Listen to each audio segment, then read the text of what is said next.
오늘 우리에게 주신 하나님의 생명의 말씀은 누가복음 4장 1절에서 13절까지 말씀입니다.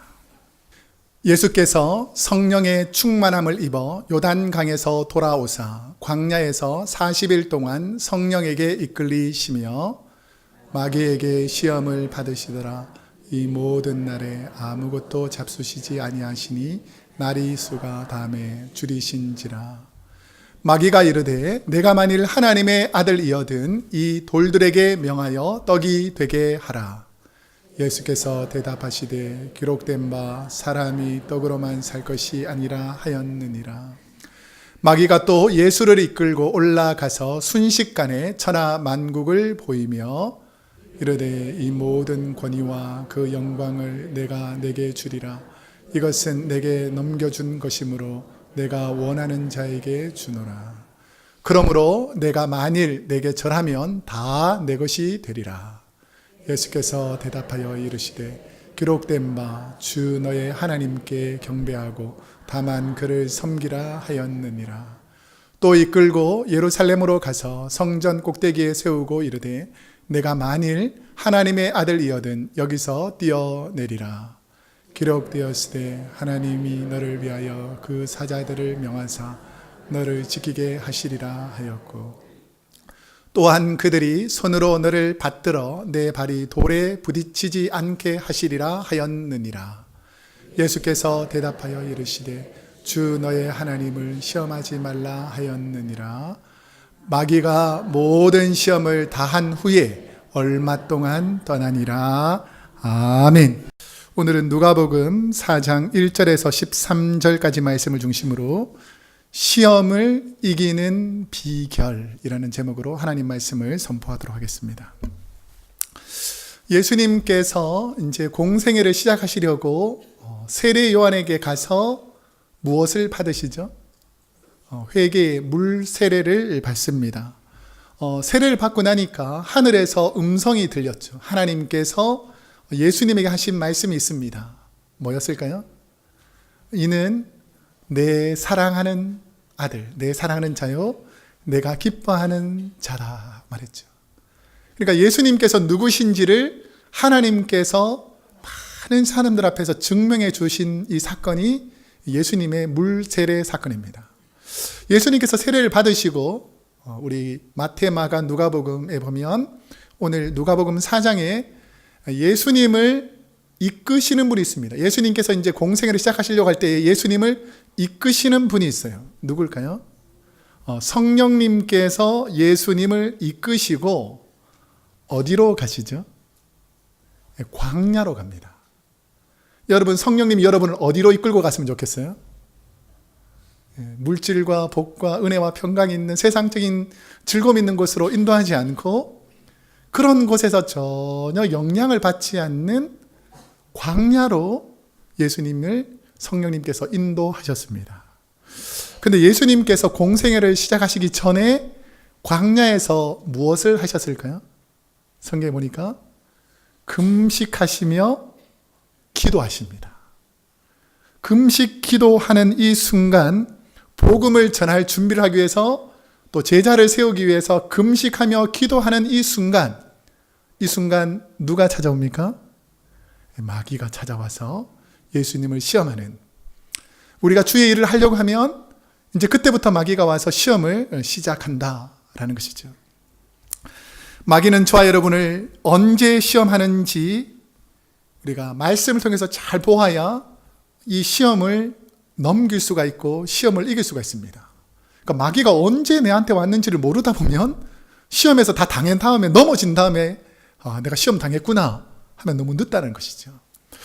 오늘 본문 2절 말씀에 보면 어떤 상황에서 마귀가 시험하는지를 잘 보셔야 됩니다. 읽어보겠습니다. 시작. 마귀에게 시험을 받으시더라. 이 모든 날에 아무것도 잡수시지 아니하시니 날수가 다함에 줄이신지라. 첫 번째 줄 거는 것은 마귀입니다. 마귀의 정체를 알아야 지금 이게 마귀가 시험을 주는구나 라고 해서 이 시험을 이겨낼 수가 있습니다.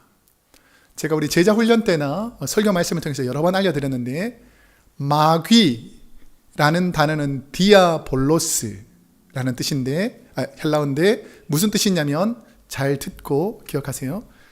이간질하는 자, 비방하는 자, 이게 마귀라는 뜻입니다. 다시 한번 여쭤볼게요. 마귀가 무슨 뜻이라고요? 이간질하는 자, 비방하는 자. 예를 들어서 내가 마귀에게 시험이 왔는지 안 왔는지 아는 방법이 간단합니다. 내가 누구와 누구 사이를 계속해서 갈라놓는, 이 사람이 잘했다, 이 사람이 잘못했다라고 자꾸 이간질하는 말과 행동을 자주 한다. 그럼 지금 마귀가 저와 여러분을 지금 시험하기 시작했다는 것입니다. 그 다음에는 또 이간질하는 자 말고 또 뭐라 그랬죠? 비방하는 자. 그러니까 마귀가 딱 들어오면 시험을 줄 때에는 평상시와 다르게 계속 비방하는 말을 합니다. 원망하는 말을 하고 남의 탓으로 돌립니다. 제가 오늘 설교 예만은 아닌데 2층에서 내려다 보니까 한 권사님을 만났는데 시험 못 친 게 다 엄마 탓이다 이렇게 하면서 얘기하더라 말하더라고요. 그러니까 다 모든 문제를 다른 사람으로 돌리고 비방하는 것을 보면 마귀가 한다는 것입니다.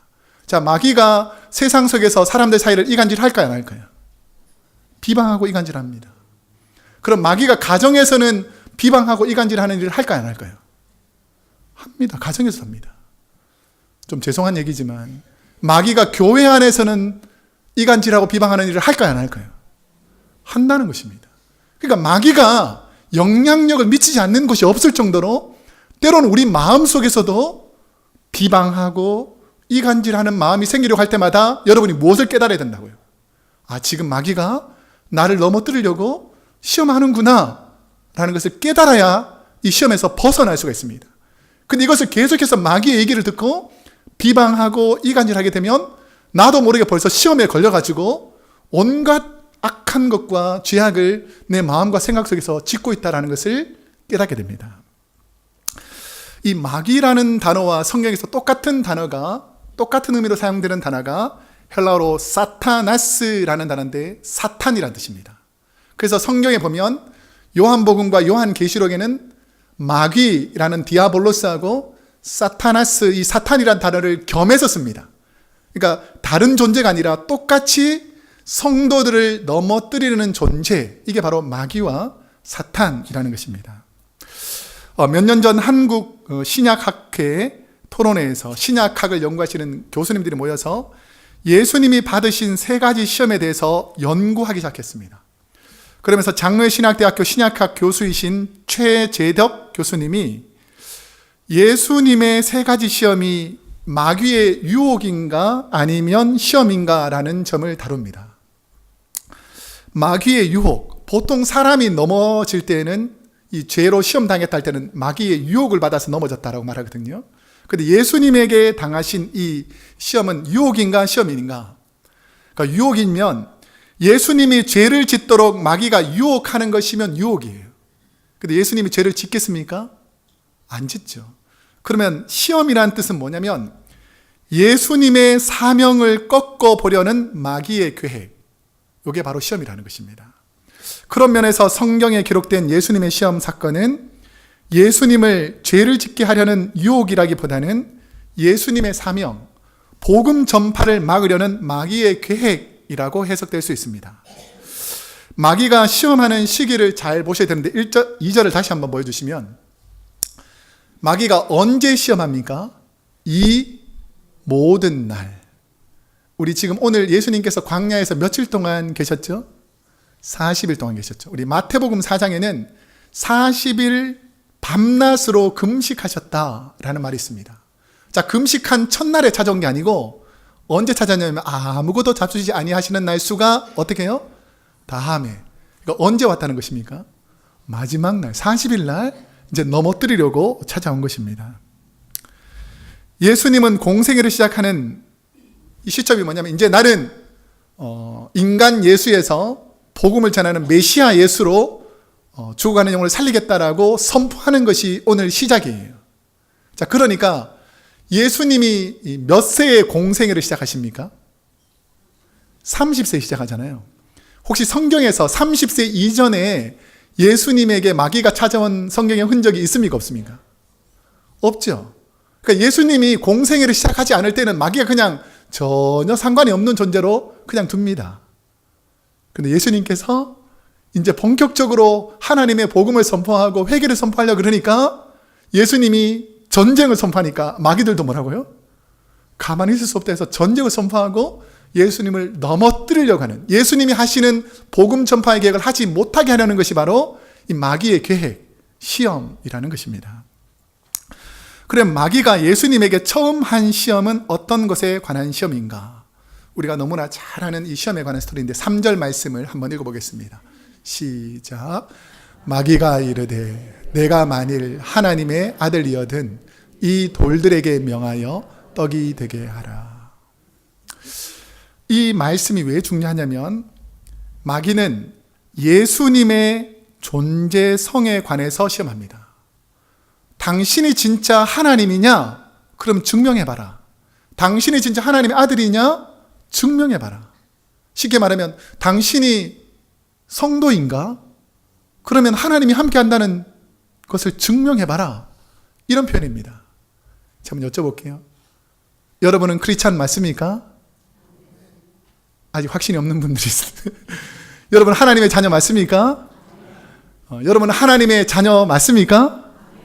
이런 확신이 있어야 되는데 마귀가 와서 묻는 거예요. 너 진짜 하나님의 자녀라면 하나님이 너한테 능력을 줘가지고 이 돌을 떡으로 만들 수 있어야 진짜 메시아다. 왜 그렇게 이스라엘 백성들이 믿냐면 당시 이스라엘 백성들은 메시아가 오시면 과거 출애굽 사건 40년 광야 기간 동안에 원래 이스라엘 백성들이 가나안 땅에 잘 살다가 왜 애굽 땅으로 갔습니까?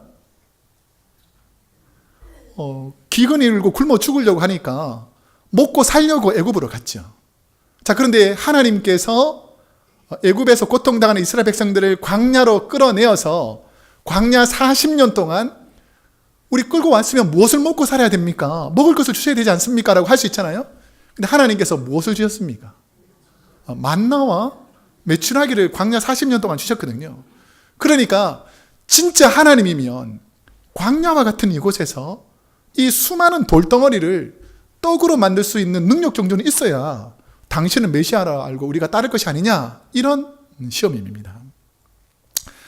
돌을 떡으로 만들라는 시험은 만나를 내리는 권세를 가지신 하나님의 권위에 도전하라는 시험입니다. 잘 들으셔야 돼요. 만나를 내리시는 분은 하나님입니까? 인간이 만나를 달라고 해서 하나님이 주시는 것입니까? 하나님의 주권이에요. 하나님 만나는 맛이 없으니까 내일부터는 빵으로 주십시오. 내일은 빵이 좀 맛이 없으니까 짜장면을 주시면 좋겠습니다. 짜장면이 필요 없으니까 다음 주에는 된장찌개를 줬으면 좋겠습니다. 누가 생각하는 거죠? 인간이 말하는 거죠. 이게 뭐냐면 내 인생 왜 이런 부모님 주셨습니까? 내 인생 왜 이런 배우자를 주셨습니까? 내 인생 왜 이런 자녀를 주셨습니까? 하나님의 주권에 도전하고 내 마음대로 하게 해달라는 인간의 욕심, 정욕, 이런 것들이 바로 하나님께 도전하는 행위입니다. 그냥 마귀는 뭐 하나님 의지할 필요 뭐 있냐? 네가 능력 있으니까 네 마음대로 해라. 이게 바로 첫 번째 시험이라는 것입니다. 구름 기둥과 불 기둥으로 인도하시는 하나님을 순종하지 않고 물질이 있는 곳으로 쫓아가서 그것을 따라가라는 거예요. 만약에 광야 40년 동안 구름 기둥과 불 기둥을 쫓지 않고 우리는 우리끼리 살아보려고 마음대로 하겠습니다 했다면, 구름 기둥과 불 기둥을 따라가지 않고 만나 메추라기를 얻지 못했다면 이탈된 사람은 다 어떻게 됐겠습니까? 광야에서 다 굶어 죽는 거죠. 이처럼 우리 인생에서 가장 직결된 생명과 관련된 먹는 것, 여러분 40일 동안 금식하신 주님이 얼마나 배가 고프셨겠어요. 그러니까 마귀가 네 뜻대로 해봐라, 네가 능력 있으니까, 하나님의 자녀니까, 하나님이시니까 해보라 라는 하나님의 존재성에 관한 시험을 합니다. 마귀가 하나님과 예수님 사이를 이간질하려고 할 때에 예수님이 어떻게 물리치시는가? 자, 4절 한번 읽어보겠습니다. 시작. 예수께서 대답하시되 기록된 바 사람이 떡으로만 살 것이 아니라 하셨느니라. 예수님은 마귀가 눈앞에 육체적 본능을 선택하라는 시험을 거부하시고 신명기 8장 3절 말씀, 하나님의 말씀을 곱씹으면서 사람이 떡으로 사는 것이 아니지, 사람이 떡으로만 사는 것이 아니지라는 말씀을 곱씹으면서 하나님의 말씀에 순종할 것을 다짐하십니다. 예수님은 저와 여러분이 일상생활에서 수없이 맞닥뜨리는 삶에 필요한 물질적, 생리적 욕구들, 내게 꼭 필요한 배고픔, 욕심, 이런 것을 선택할 것인가? 아니면 때가 되면 이루어주실 하나님의 말씀을 믿고 순종하는 순종을 선택할 것인가를 계속해서 묻고 있다라는 것입니다. 제가 질문할 테니까 잘 듣고 대답하셔야 됩니다. 풍요로움과 행복함, 여러분은 무엇을 선택하시겠습니까?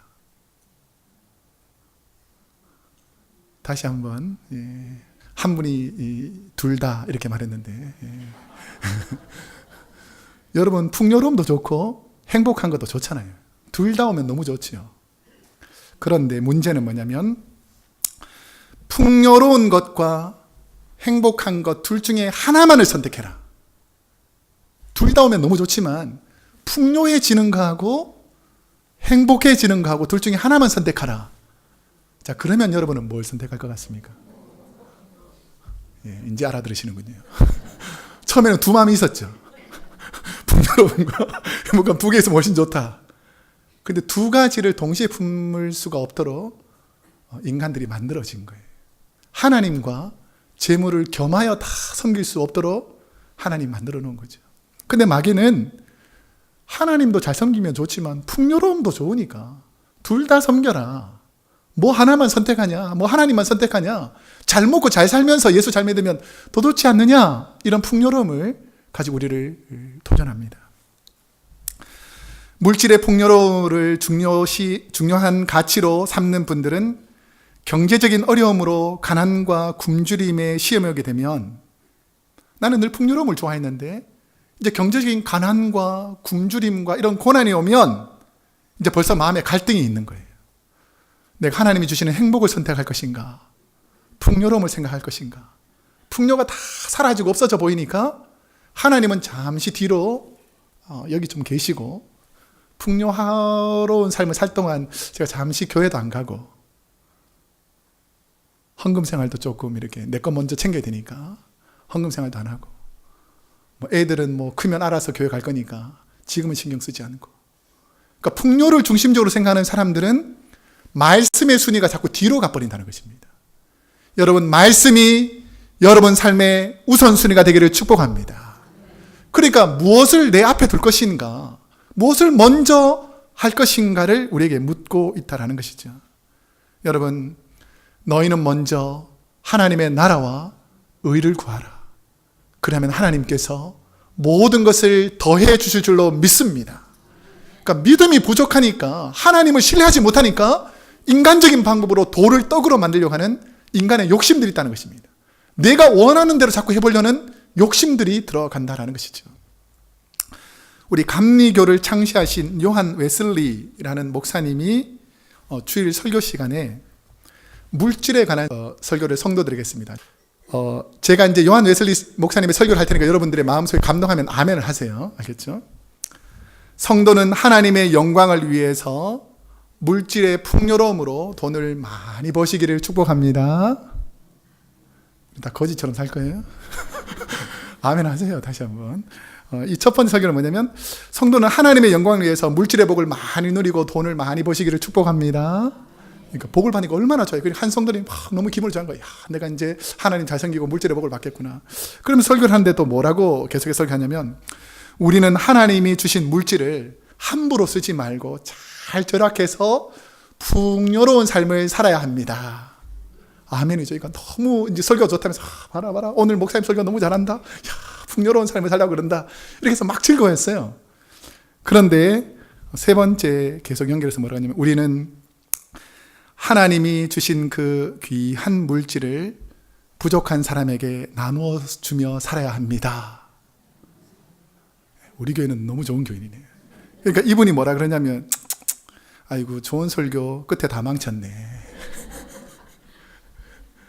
그러니까 자기가 원하는 대로 되고 싶다는 거예요. 돈도 많이 벌고 풍요롭게 살고 싶지만 하나님의 뜻과 풍요로움을 선택하라 그러면, 나는 하나님의 뜻보다는 내가 풍요롭게 살겠다라는 것을 선택하더라는 것입니다. 이게 바로 마귀가 주는 시험이에요.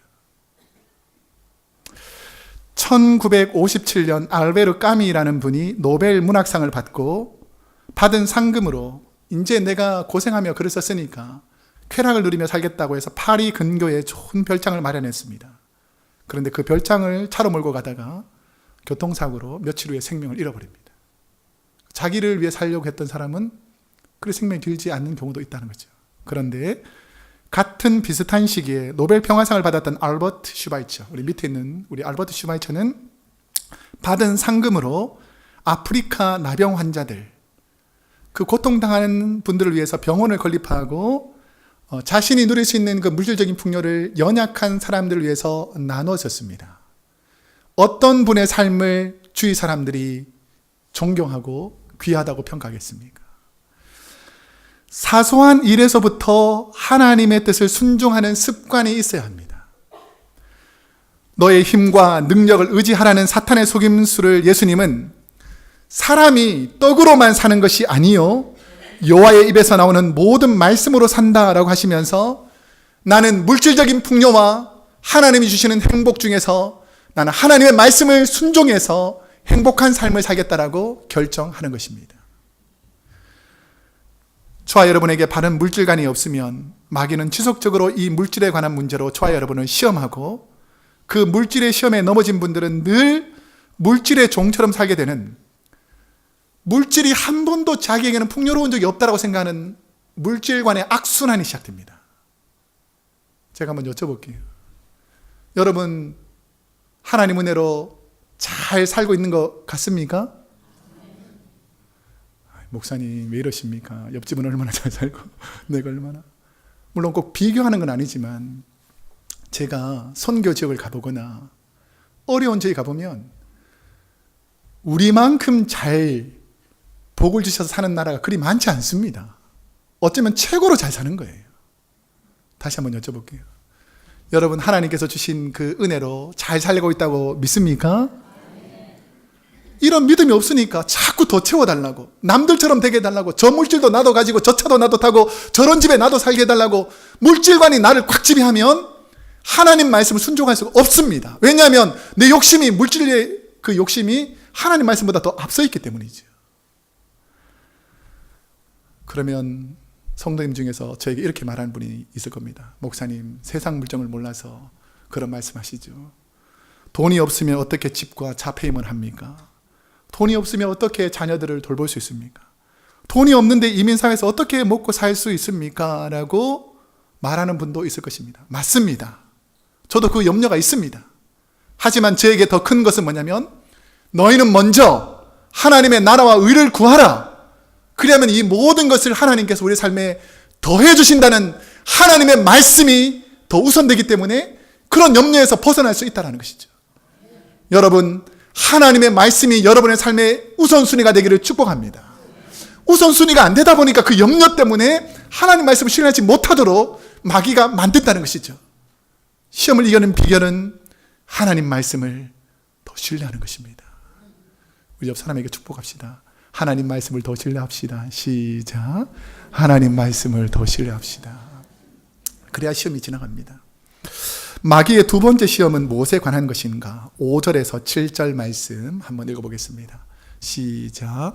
마귀가 또 예수를 이끌고 올라가서 순식간에 천하 만국을 보이며 이르되 이 모든 권위와 그 영광을 내가 내게 주리라. 이것은 내게 넘겨준 것이므로 내가 원하는 자에게 주노라. 아멘. 성도는 눈앞의 욕심으로 미래의 소망을 놓치지 말아야 합니다. 눈앞에 있는 욕심 때문에 더 중요한 것을 놓치지 말라라는 것이죠.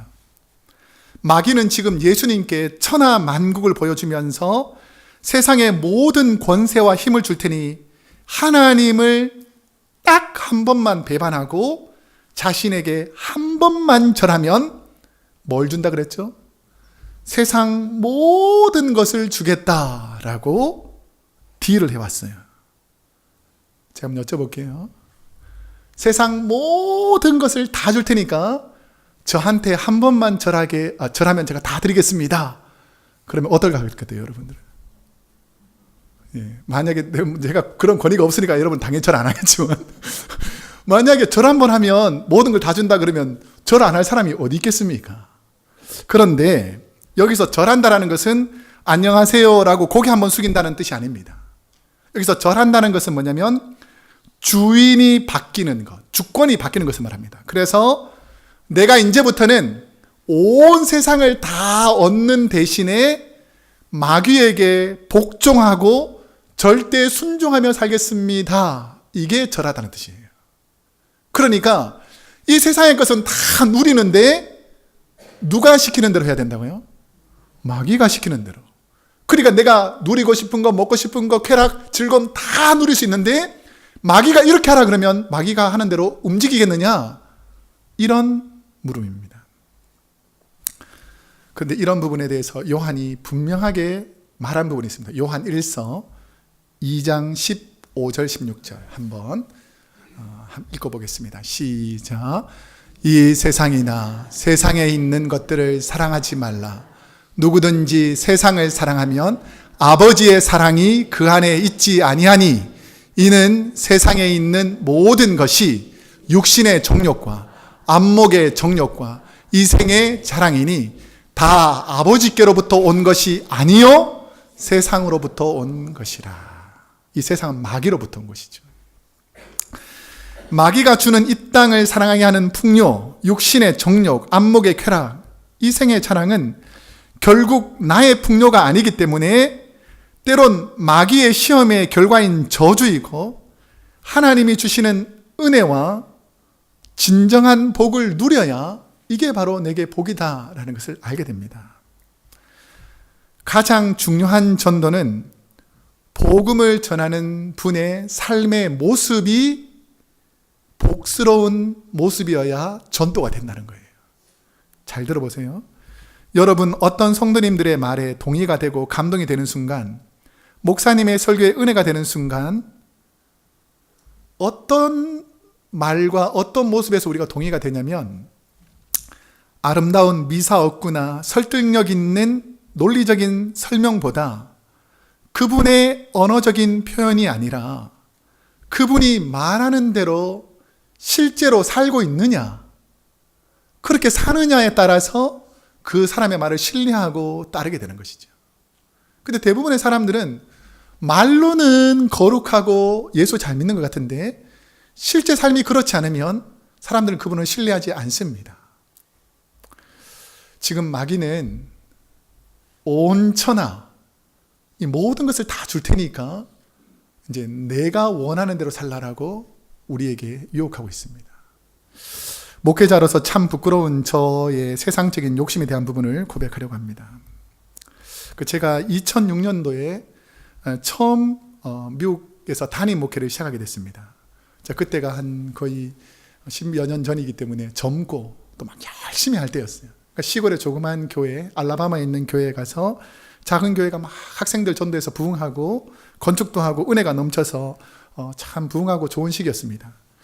그런데 한 4년 넘게 지나서 2010년도에 두 번째 제가 담임 목했던 교회에서 장로님들이 저에게 청빙을 요청했습니다.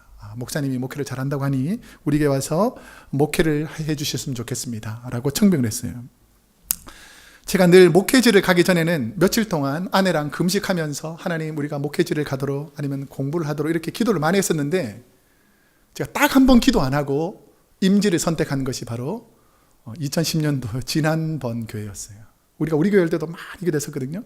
왜 기도 안 했었냐면 저는 어떻게 생각했냐면 시골 교회에서 열심히 고생해서 부흥하고 성장해서 하나님께서 복을 주셨구나. 그렇기 때문에 이렇게 감사한 일 가서 마음껏 누리자 이렇게 생각했습니다. 근데 저희 아내는 안 된다. 금식하고 기도해야 된다 라고 했어요.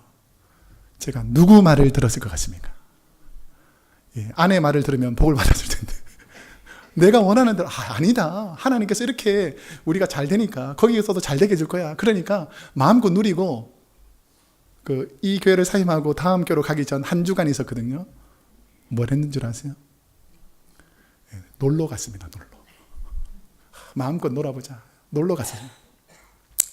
아니나 다를까 제가 두 번째 교회 가니까 눈에 보이는 이전 교회는 엄청나게 큰 교회였습니다. 그 지역에서는 가장 큰 교회였는데 KM 장년이 400명이 넘고 유스가 70여 명, 어린이 부서가 70여 명, EM도 100여 명에 가까운, 그리고 큰 자체 성전 건물도 가지고 있고 온 교인들이 함께 식사할 수 있는 큰 체육관, 친교관, 교육시설을 눈에 보였습니다. 제가 어떻게 생각했을까요? 이야, 내가 드디어 복을 받았구나. 이제 앞으로 내가 은퇴할 때까지는 여기서 목회 잘하다가 은퇴해야지. 이런 마음으로 인간적인 생각으로 계속 쳐다봤습니다. 저와 여러분의 마음에 세상의 선택의 상황 앞에서 삶의 선택 기준이 올바로 서 있어야 합니다. 가치 판단의 선택 기준이란 무엇을 더 가치 있게 생각하고 선택하느냐에 대한 물음입니다. 그때 저는 하나님의 말씀보다 눈에 보이는 상황과 조건을 더 크게 보고 이거 선택하면 내가 좋겠거니라고 인간적인 생각과 마귀의 유혹에 넘어갔던 것 같습니다. 부족하지만 저는 우리 크로스웨이 교회에 와서 여러 가지 시험을 이길 수 있는 은혜를 허락해 주셨어요. 여러분, 사람들이 추구하는 크고 멋있고 화려한 세상의 명예보다 더 귀한 것은 하나님 앞에서 바로 서려는 주님 닮은 신앙인 줄로 믿습니다. 예수님을 시험하는 사탄에게 예수님은 뭐라고 그러냐면 주 너의 하나님께 경배하고 다만 그를 섬기라. 저와 여러분 역시 세상의 화려함보다 오늘 예배가 더 소중하기를 축복합니다. 찬송의 가사를 통해서 저와 여러분의 삶을 발견하는 기쁨이 더 클 때 더 이상 세상의 화려함이 내게 매력적인 것이 아니라 하나님이 나와 함께하는 것이 더 큰 은혜다라는 것을 깨닫게 됩니다. 여러분에게 하나님의 은혜가 임하기를 축복합니다. 무엇 때문에 하나님께 감사하는가? 여러분, 하나님께 예배 드릴 수 있기 때문에 감사해야지 내가 이런 조건 때문에 감사하면 이 조건이 빠져나가게 되면 불만하고 원망하게 되어 있어요. 여러분, 가난해도 감사, 부유해도 감사, 내게 풍요를 주셔도 감사, 내가 질병이 있어도 감사. 내 삶의 모든 것을 하나님께 주셨다면 그 조건을 하나님께 감사하기를 축복합니다. 우리 부모님을 주신 걸 하나님께 감사합니까? 하필이면 왜 이런 부모님을 주셔가지고. 여러분 배우자를 주신 것을 감사합니까? 소리가 반으로 줄어버렸어요. 여러분의 배우자를 주신 것을 감사합니까? 주신 것을 감사해야 됩니다. 여러분의 자녀를 주신 것을 감사합니까? 이거 다 누가 주셨을 것 같아요?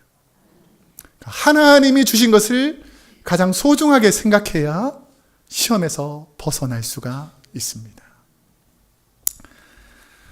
마귀의 세 번째 시험은 무엇인가? 자, 9절에서 11절 말씀을 우리 한번 함께 읽어보겠습니다. 시작.